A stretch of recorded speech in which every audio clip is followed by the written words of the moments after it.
The company's grand announcement hall was buzzing with excitement.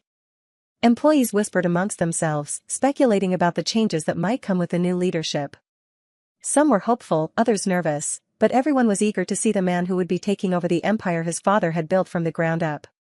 The atmosphere was charged, a mixture of anticipation and uncertainty hanging in the air like a storm waiting to break. Then, the doors swung open, and he walked in. My boss's son. He strolled onto the stage like he owned not just the company, but the entire world. His expensive suit was tailored to perfection, his hair slicked back with precision, and the arrogance in his smirk was impossible to ignore. He scanned the room, eyes gleaming with a sense of power he clearly didn't earn. Employees clapped hesitantly, unsure whether they were welcoming a leader or a tyrant. I had worked in this company for years, dedicating my time, effort, and loyalty to its growth. I had been through its struggles, contributed to its success, and earned the respect of my colleagues. But none of that mattered to him. His gaze landed on me, and I immediately felt the shift in the energy of the room. He tilted his head slightly, his smirk deepening as if he had been waiting for this very moment. With a fake, almost theatrical sigh, he shook his head. Well, he mused, his voice dripping with condescension. It seems this company has been carrying some unnecessary weight for far too long. A few murmurs rippled through the crowd, people exchanging nervous glances. Then, in a swift, almost effortless motion, he pulled out a document and held it up for everyone to see. My name was printed boldly across the top. I believe in making swift decisions, he continued, his voice filled with cruel amusement. And my first executive order as the new CEO is to get rid of dead weight. He extended his arm, handing me the termination letter with a satisfied grin. We don't need old liabilities like you. A hushed silence fell over the room. Gasps could be heard, some employees covering their mouths in shock. Others shifted uncomfortably, unsure of how to react. The sheer humiliation of being fired so publicly should have crushed me. But I didn't flinch. I didn't beg. I didn't even argue. Instead, I took the letter from his hand, my expression unreadable. Then, I smiled. It wasn't a smile of submission. It wasn't even a forced smile. It was a knowing smile, one that unsettled him for a brief second. He expected me to break down, to plead for my position, but I gave him nothing. I simply turned on my heel and walked away, leaving behind a room full of stunned employees. But as I walked out of that hall, one thing was certain. This wasn't the end. Not by a long shot. As I stepped out of the office building, a cold gust of wind hit my face, but the chill I felt wasn't from the weather. It was from the realization that everything I had worked for, years of dedication, countless hours spent perfecting my craft, my unwavering loyalty to this company, had been thrown away in an instant. Not because of my performance. Not because I wasn't valuable. But because of one man's arrogance. My hands clenched around the termination letter, my mind racing with emotions. Anger. Betrayal. Humiliation.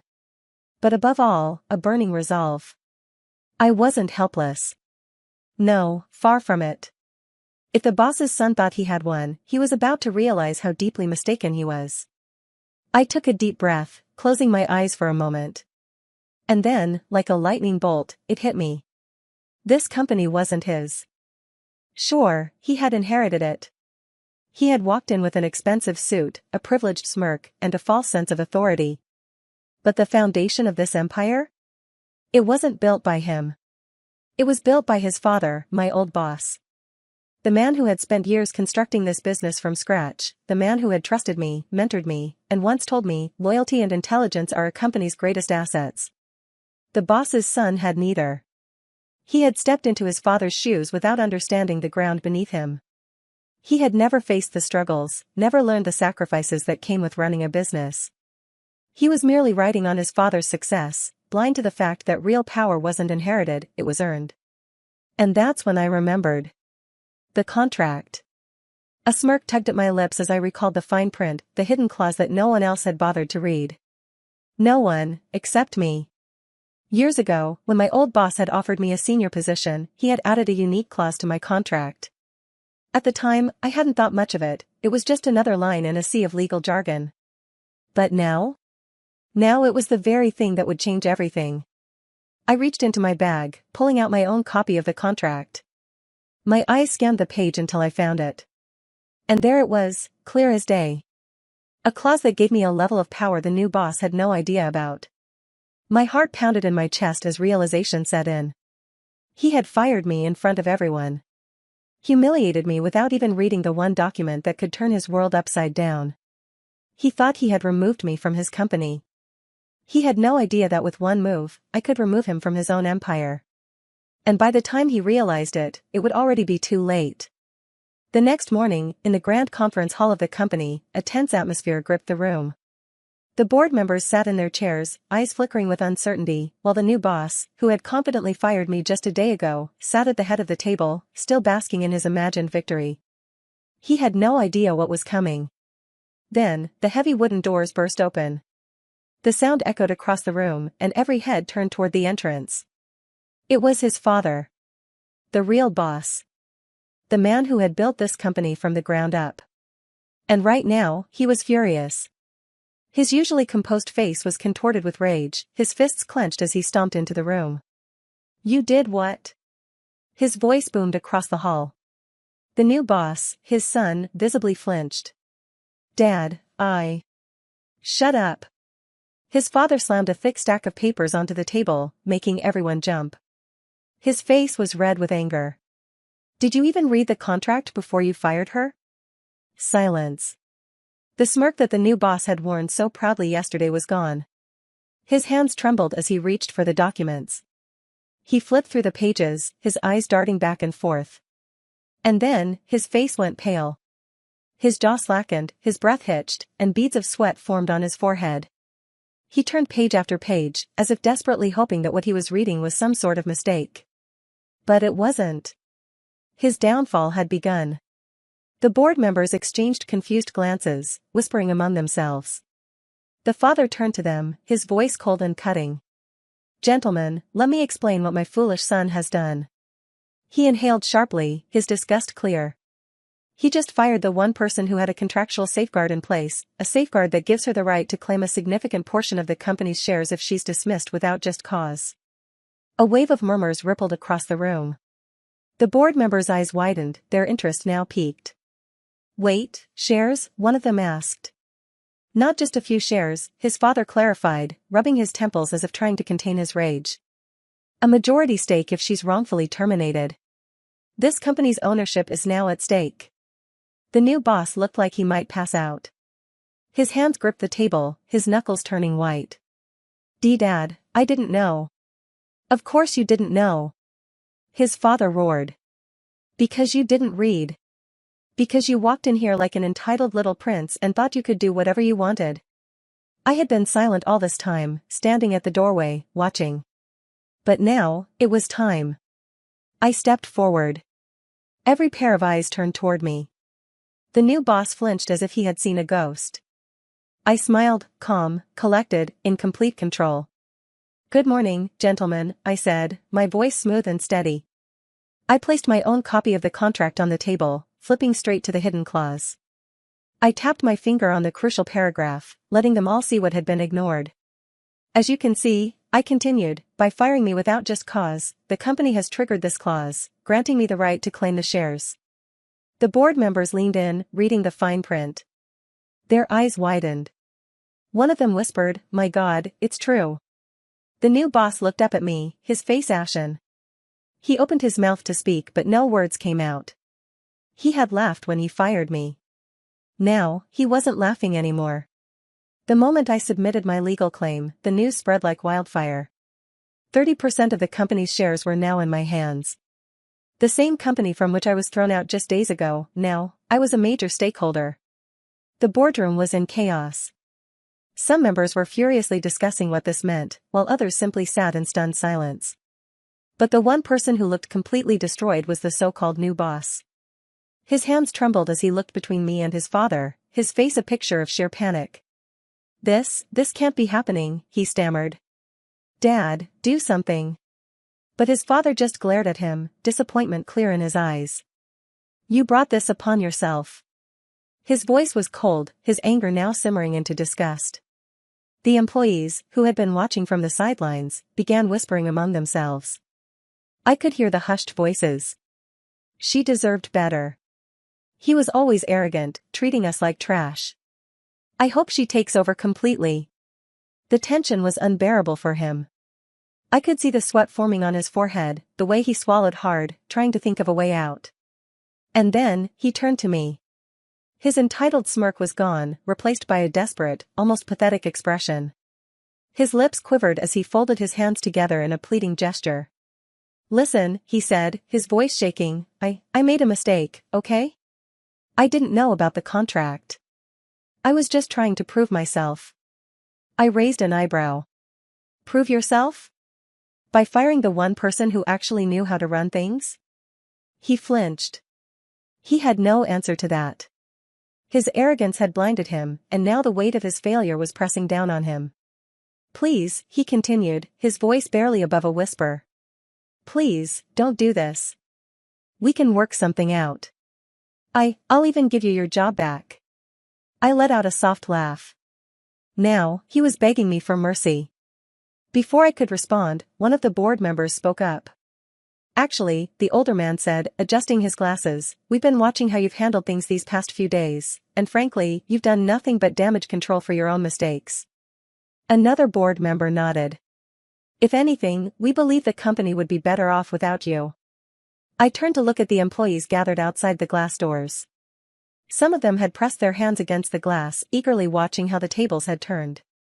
When they saw me looking, they began nodding in encouragement. They were on my side. I slowly turned back to him, my expression unreadable. You said the company doesn't need liabilities, right? I reminded him, echoing his own cruel words from the day he fired me. His face went completely white. He knew what was coming next. Well, I continued, leaning in slightly, I think the board just made it clear who the real liability is. A deep silence filled the room. And then, his father spoke, his voice firm. Son, he said, standing tall. You're fired. News of his downfall spread like wildfire. The company's stocks plummeted, investors began pulling out, and within days, the media was ripping him apart.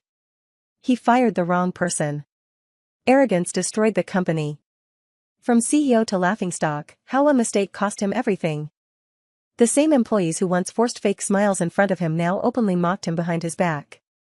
The respect he had demanded was now replaced with ridicule. He tried desperately to fix things. He begged his father to give him another chance. Dad, please, he pleaded. I can turn this around. But his father wasn't listening. His jaw was clenched, his face filled with disgust. I never thought you would become this reckless, he spat. Because of your one foolish mistake, the company has fallen into crisis. The humiliation didn't stop there. The very people who used to flatter him, who laughed at his bad jokes and praised his every word, now wanted nothing to do with him. I watched as former allies ignored his calls, former friends distanced themselves, and former supporters pretended he didn't exist. And then, he made his biggest mistake. He walked up to me, desperation in his eyes. The arrogance was completely gone. I was wrong, he stuttered. I made a mistake. You were always the real backbone of this company. If you come back, I'll even step down. Just help fix this mess. I tilted my head, pretending to think about it. Oh, you mean the mess you created after calling me a liability? He flinched, his face burning red with shame. I let out a small laugh. Karma works fast, doesn't it? At that moment, the board members entered, discussing something serious. His father's voice was cold as he looked at me. I want to officially offer you a position on the board, he said. I smirked. That was it. The final nail in the coffin. The son's face drained of all color. This was the moment he truly realized he had lost everything. The final board meeting was held in the same grand conference room where he once stood proudly, mocking me in front of everyone. But today, the tables had completely turned. His father sat at the head of the table, his face hard as stone. The other board members exchanged glances, some looking disappointed, others frustrated. The air was thick with tension. We've reached a decision, his father announced, his voice cold and firm. He looked around, then took a deep breath before saying the words that would shatter his son's world. Effective immediately, you are being removed as CEO. The room fell silent. For the first time, the once arrogant man had no words. His hands gripped the table, knuckles turning white. What? He stammered, eyes darting around the room, searching for support. But there was none. This isn't fair, he yelled, slamming his fist on the table. I did everything I could. You can't do this to me. His father's gaze didn't waver. No, you did everything wrong. One by one, the board members nodded in agreement. The vote was unanimous. I sat across from him, watching the panic and disbelief on his face. It was over. As the meeting ended, I stood up, smoothing my blazer. With measured steps, I walked toward the door, the same door he had proudly forced me out of. But this time, I was the one walking away with power. Before stepping out, I turned back slightly, giving him one last look. You were right about one thing, I said, my voice calm but cutting. This company doesn't need liabilities. His face turned pale. I walked out with confidence, leaving him behind, broken, defeated, and powerless. Time had finally given me what I truly deserved. Sitting in my new corner office, I glanced at the skyline through the massive glass windows. The company was now mine, not just in title but in power. I was the major shareholder, the decision maker, the one truly in control. The same people who once hesitated to acknowledge me now stood in respect. Employees who had seen me humiliated that day now worked under my leadership. The boardroom that once echoed with his mockery now resonated with my decisions. And him? He was nothing more than a fallen prince. News spread fast, how the arrogant son had been thrown out of his own empire. Job rejections followed one after another. No company wanted to touch him. His name had become synonymous with failure and recklessness.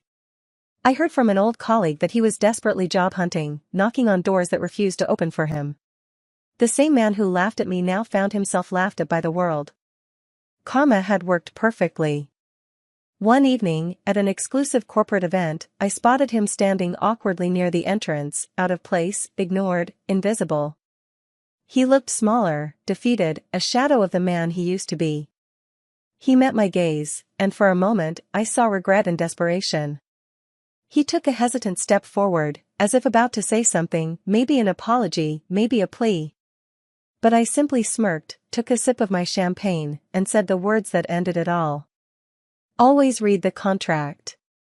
His face fell, his shoulders slumped, and as I turned away, I knew he had finally learned his lesson. As I walked out of the building, I glanced back one last time. He was still standing there, restless and humiliated. No one was paying him any attention. The same people who once bowed to him now avoided even looking his way. Stepping into my luxury car, a small smirk appeared on my face. I had won, not just in business but in proving a point. Justice had been served, and karma had played its role. He thought I was weak, but today, he learned that true power doesn't come from status, it comes from intelligence. Life has a way of turning tables when you least expect it. Always remember, arrogance leads to downfall, and the one you underestimate today might be the one you answer to tomorrow. If you enjoyed this story, don't forget to like, share, and subscribe for more. Do you believe in karma? Comment below and share your thoughts.